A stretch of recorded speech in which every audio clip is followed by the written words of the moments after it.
जय माता दी। आप सभी भक्तों का आपके अपने YouTube चैनल श्री कृष्ण दीवाने में हार्दिक स्वागत है। आप सुन रहे हैं श्रीमद् देवी भागवत पुराण।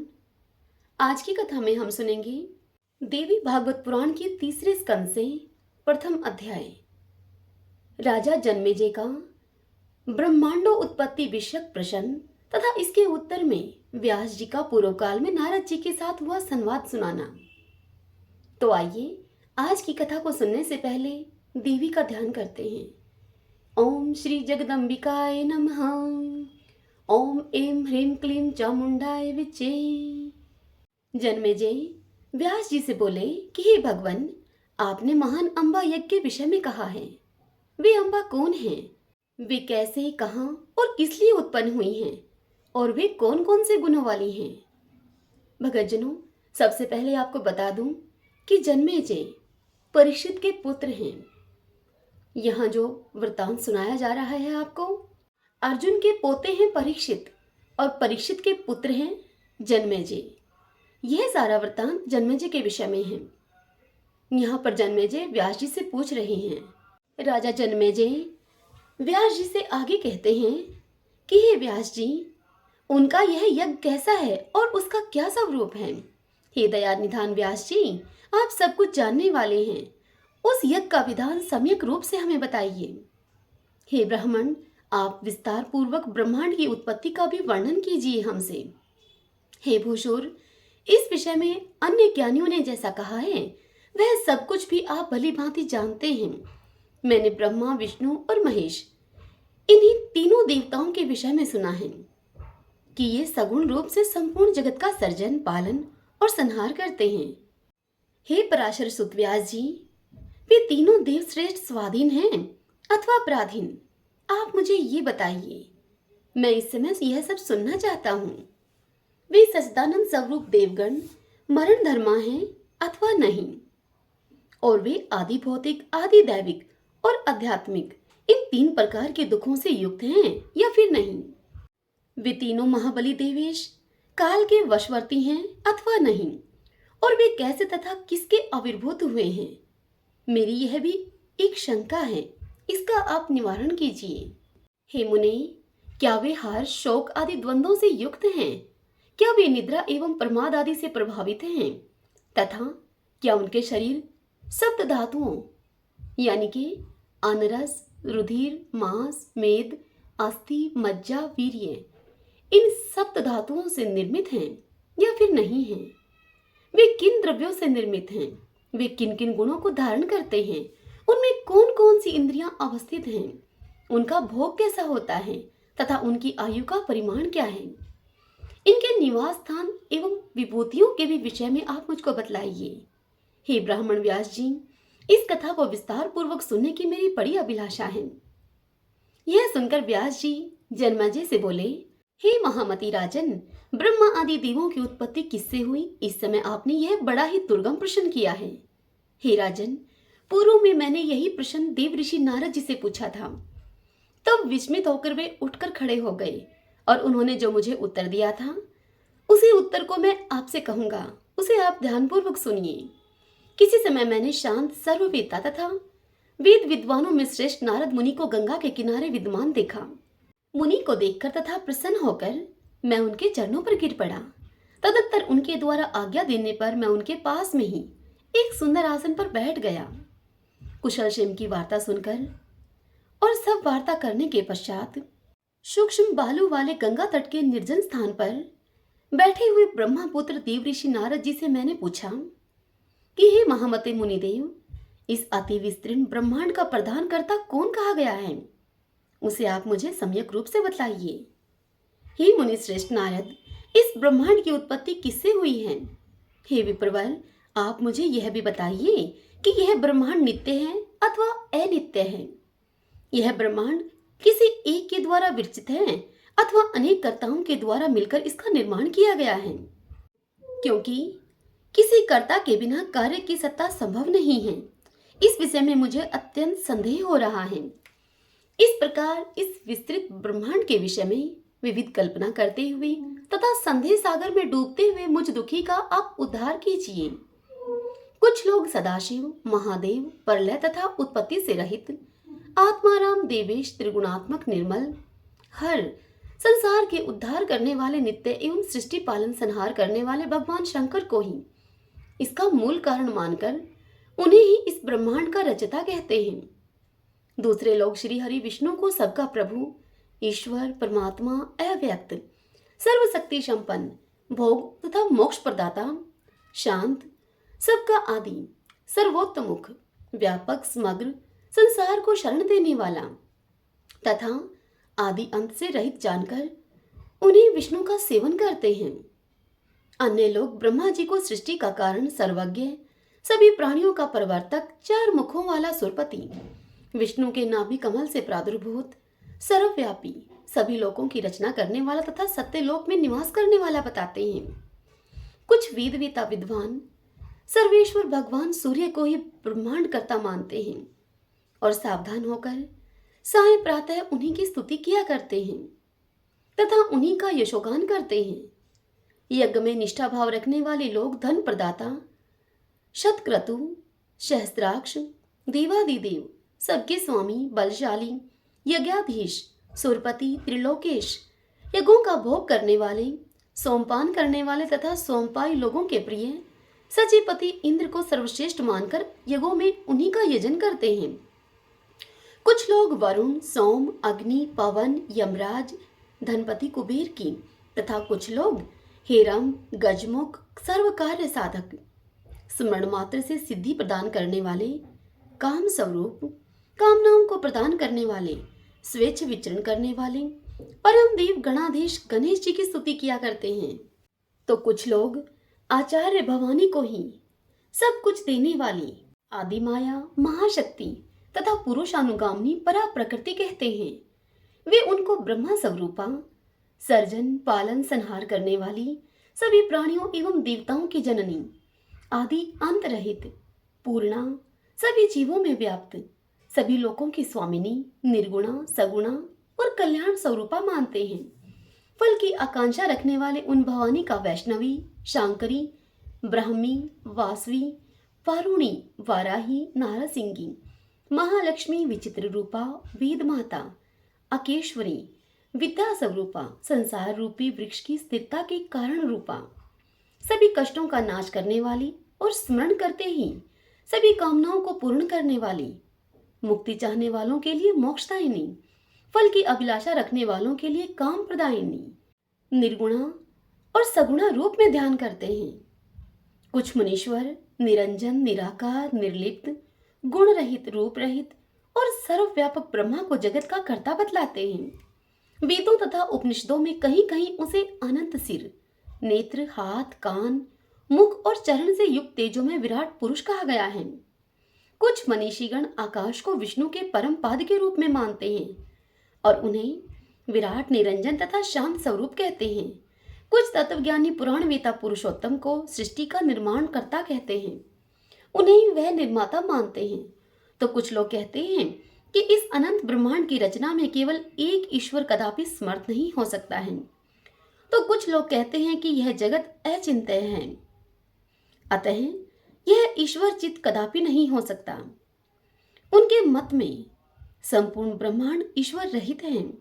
यह जगत सदा से ही ईश्वरीय सत्ता से रहित रहा है और यह स्वभाव से उत्पन्न होता है तथा सदा से ऐसा ही है। यह पुरुष तो कर्तव्य भाव से रहित कहा गया है और यह प्रकृति ही सर्व संचालिका है।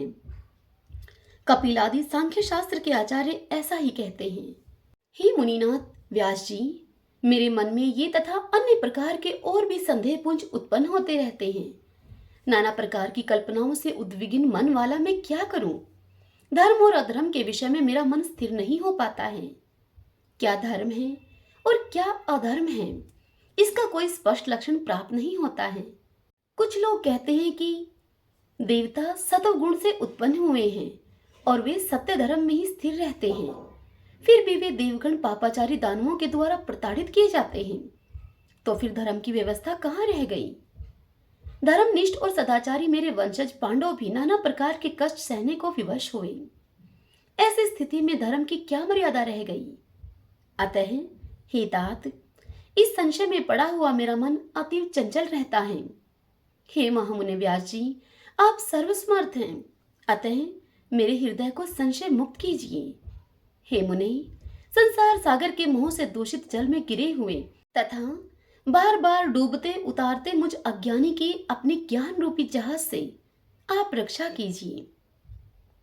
जन्मेजय की इस बात को सुनकर व्यास जी बोले, हे महाबाहु, हे कुरुश्रेष्ठ, आपने मुझसे जो प्रश्न किए हैं उन्हीं प्रश्नों को मेरे द्वारा मुनिराज नारद जी से पूछे जाने पर उन्होंने मुझे जो उत्तर दिया था इस विषय में, वही मैं आपसे कहता हूँ। नारद जी ने मुझसे कहा कि हे व्यास जी, मैं आपसे इस समय क्या कहूँ। प्राचीन काल में यही शंका मेरे भी मन में उत्पन्न हुई थी और संदेह की बहुलता से मेरा मन उद्वेलित हो गया था। हे व्यास जी, तदंतर मैंने ब्रह्मालोक में अपने अमित तेजस्वी पिता ब्रह्मा जी के पास पहुंचकर यही प्रश्न उनसे पूछा, जो प्रश्न आज आपने मुझसे पूछा है। नारद जी व्यास जी से आगे कहते हैं कि हे व्यास जी, मैंने अपने पिता ब्रह्मा जी से पूछा कि हे पिताजी, इस संपूर्ण ब्रह्मांड का आविर्भाव कैसे हुआ। हे विभो, इसका निर्माण आपने किया है अथवा विष्णु जी ने या फिर शिव जी ने इसकी रचना की है। हे विश्वात्मन, मुझे सही सही बताइए। हे जगतपते, सर्वश्रेष्ठ ईश्वर कौन है और किसकी आराधना की जानी चाहिए। हे ब्राह्मण, वह सब कुछ बतलाइए और मेरे संदेह को निवारण कीजिए। आप मेरे इस संदेह को दूर कीजिए। हे निष्पाप, मैं असत्य तथा दुख रूप संसार में डूबा हुआ हूँ। संदेहों से दोलायमान मेरा मन तीर्थों में, देवताओं में तथा अन्य साधनों में कहीं भी शांत नहीं हो पा रहा है। हे परंतप ब्रह्मा जी, परम तत्व का ज्ञान प्राप्त किए बिना शांति मिल भी कैसे सकती है। अनेक प्रकार से उलझा हुआ मेरा यह मन एक जगह स्थिर नहीं हो पा रहा है। मैं किसका स्मरण करूं, किसका यजन करूं और कहां जाऊं, किसकी अर्चना करूं मैं और किसकी स्तुति करूं। हे देव, मैं तो उस सर्वेश्वर परमात्मा को जानता भी नहीं हूं। हे व्यास जी, जब मैंने अपने पिता ब्रह्मा जी से इस प्रकार से प्रश्न किया, तब उन्होंने मेरे द्वारा किए हुए दुरूह प्रश्नों को सुनकर ब्रह्मा जी मुझसे बोले। ब्रह्मा जी ने कहा कि हे पुत्र, तुमने आज एक दुरूह तथा उत्तम प्रश्न किया है, उसके विषय में मैं क्या कहूँ। हे महाभाग, साक्षात विष्णु के द्वारा भी इन प्रश्नों का निश्चित उत्तर दिया जाना संभव नहीं है। हे महामते, इस संसार के क्रियाकलापों में आसक्त कोई भी ऐसा नहीं है जो इस तत्व का ज्ञान रखता हो। कोई विरक्त, निःस्पृह तथा विद्वेष रहित ही इसे जान सकता है। प्राचीन काल में जल प्रलय के होने पर स्थावर जंगम आदि प्राणियों के नष्ट हो जाने तथा मात्र पंच महाभूतों की उत्पत्ति होने पर मैं कमल से आविर्भूत हुआ। उस समय मैंने सूर्य, चंद्र, वृक्षों तथा पर्वतों को नहीं देखा और कमल कर्णिका पर बैठा हुआ मैं विचार करने लगा, इस महासागर के जल में मेरा प्रादुर्भाव कैसे हुआ। मेरा निर्माण करने वाला, मेरी रक्षा करने वाला तथा युगांत के समय संहार करने वाला वह प्रभु कौन है। कहीं भूमि भी स्पष्ट दिखाई नहीं दे रही है जिसके आधार पर यह जल टिका है। तो फिर यह कमल कैसे उत्पन्न हुआ जिसकी उत्पत्ति जल और पृथ्वी के संयोग से प्रसिद्ध है। आज मैं इस कमल का मूल आधार पंख अवश्य देखूंगा और फिर उस पंख की आधार स्वरूपा भूमि भी मुझे अवश्य मिल जाएगी, इसमें संदेह नहीं है। हे नारद, तदंतर मैं जल के नीचे उतरकर 1000 वर्षों तक पृथ्वी को खोजता रहा, किंतु जब उसे मैंने नहीं पाया तब एक आकाशवाणी हुई कि तुम तपस्या करो। तत्पश्चात नारद, मैं उसी कमल पर आसीन होकर हजारों वर्षों तक घोर तपस्या करता रहा। इसके बाद पुनः एक वाणी हुई। वाणी ने कहा, उस आकाशवाणी ने कहा कि तुम सृष्टि करो। इसे मैंने साफ साफ सुना। उस आकाशवाणी को सुनकर व्याकुल चित्त वाला मैं सोचने लगा कि अब मैं किसका सर्जन करूं और किस प्रकार से सर्जन करूं। उसी समय मधुकैटभ नाम वाले 2 भयानक दैत्य मेरे सम्मुख आ गए। उस महासागर में युद्ध के लिए तत्पर उन दोनों दैत्यों से मैं अत्यधिक भयभीत हो गया। तत्पश्चात मैं उसी कमल की नाल का आश्रय लेकर जल के भीतर उतरा और वहां एक अत्यंत अद्भुत पुरुष को मैंने देखा। उनका शरीर मेघ के समान श्याम वर्ण वाला था। वे पीत वस्त्र को धारण किए हुए थे और उनकी 4 भुजाएं थीं। वे जगतपति वनमाला से अलंकृत थे तथा शेष शैया पर वह सो रहे थे। वे शंख, चक्र, गदा, पद्म आदि आयुधों को धारण किए हुए थे। इस प्रकार मैंने शेषनाग की शैया पर शयन करते हुए उन महाविष्णु को देखा। योग निद्रा के वशीभूत होने के कारण निष्पंद पड़े हुए उन भगवान अच्युत को शेषनाग के ऊपर सोया हुआ देखकर मुझे अद्भुत चिंता हुई और मैं सोचने लगा कि अब मैं क्या करूं। तब मैंने निद्रा स्वरूपा भगवती का स्मरण किया और मैं उनकी स्तुति करने लगा। हे पुत्र नारद, मेरी स्तुति से वे कल्याणी भगवती विष्णु भगवान के शरीर से निकलकर आकाश में विराजमान हुई। उस समय दिव्य आभूषणों से अलंकृत वे भगवती कल्पनाओं से परे विग्रह वाली प्रतीत हो रही थी। इस प्रकार विष्णु का शरीर तत्काल छोड़कर जब वे आकाश में विराजित हो गईं, तब उनके द्वारा मुक्त किए गए अनंत आत्मा वे जनार्दन उठ गए। तत्पश्चात उन्होंने 5000 वर्षों तक उन दैत्यों के साथ घोर युद्ध किया। पुनः उन महामाया भगवती के दृष्टिपात से मोहित किए गए उन दोनों दैत्यों को भगवान विष्णु ने मार दिया। अपनी जांघों को विस्तृत करके भगवान विष्णु ने उसी पर उन दोनों का वध किया। उसी समय जहां हम दोनों थे वहीं पर शंकर जी भी आ गए। तब हम तीनों ने गगन मंडल में विराजमान उन मनोहर देवी को देखा। हम लोगों के द्वारा उन परम शक्ति की स्तुति किए जाने पर अपनी पवित्र कृपा दृष्टि से हम लोगों को प्रसन्न करके उन भगवती ने वहां स्थित हम लोगों से कहा। देवी हमसे बोली कि हे ब्रह्मा, विष्णु, महेश, अब आप लोग सृष्टि, पालन और संहार के अपने अपने कार्य प्रमाद रहित होकर कीजिए। अब आप लोग अपना अपना निवास बनाकर निर्भीकता पूर्वक रहिए, क्योंकि उन दोनों महादैत्यों का संहार हो गया है। अतः आप लोग अपनी विभूतियों से अंडज, पिंडज, उद्भिज और स्वेदज, इन चारों प्रकार की सभी प्रजाओं का आप सर्जन कीजिए। हे पुत्र नारद, उन भगवती का वह मनोहर सुखकर तथा मधुर वचन सुनकर हम लोगों ने उनसे कहा कि हे माता, हम लोग शक्तिहीन हैं, अतः इन प्रजाओं का सर्जन हम कैसे करें। अभी विस्तृत पृथ्वी ही नहीं है और सभी ओर जल ही जल फैला हुआ है। सृष्टि कार्य के लिए आवश्यक पंचतत्व, गुण, तन्मात्राएं और इंद्रियां ये कुछ भी तो नहीं है। हम लोगों के ये वचन सुनकर भगवती का मुखमंडल मुस्कान से तब भर उठा। उसी समय वहां आकाश से एक रमणीक विमान आ पहुंचा। तत्पश्चात उन भगवती ने कहा कि हे देवताओं, आप लोग निर्भीक होकर इस विमान में इच्छा के अनुसार बैठ जाएं। हे ब्रह्मा, विष्णु, महेश, मैं आप लोगों को आज इस विमान में एक अद्भुत दृश्य दिखाऊंगी। उन देवी भगवती का यह वचन सुनकर हम तीनों उनकी बात को स्वीकार करके रतन जटित मोतियों की झालरों से शोभायमान घंटियों की ध्वनि से गुंजित तथा देव भवन के तुल्य उस रमणीक विमान पर संशय रहित भाव से चढ़कर हम बैठ गए। तब भगवती हम जितेंद्रिय देवताओं को बैठा हुआ देखकर भगवती ने उस विमान को अपनी शक्ति से आकाश मंडल में उड़ा दिया। जय माता दी। भगतजनों, आज के अध्याय की यह कथा यहीं पर पूर्ण हुई। इससे आगे की कथा कल हम अगले अध्याय में सुनेंगे। आज की यह कथा आपको कैसी लगी? अगर पसंद आई हो तो वीडियो को लाइक करें और कमेंट बॉक्स में जय माता दी लिखिए। और यदि आप हमारे चैनल श्री कृष्ण दीवानी पर पहली बार आए हैं तो हमारे चैनल को सब्सक्राइब कर लीजिए, बेल आइकन का बटन भी दबा लीजिए ताकि आपको आने वाले नए वीडियोस की जानकारी सबसे पहले मिल सके। ओम नमः चंडिकाय।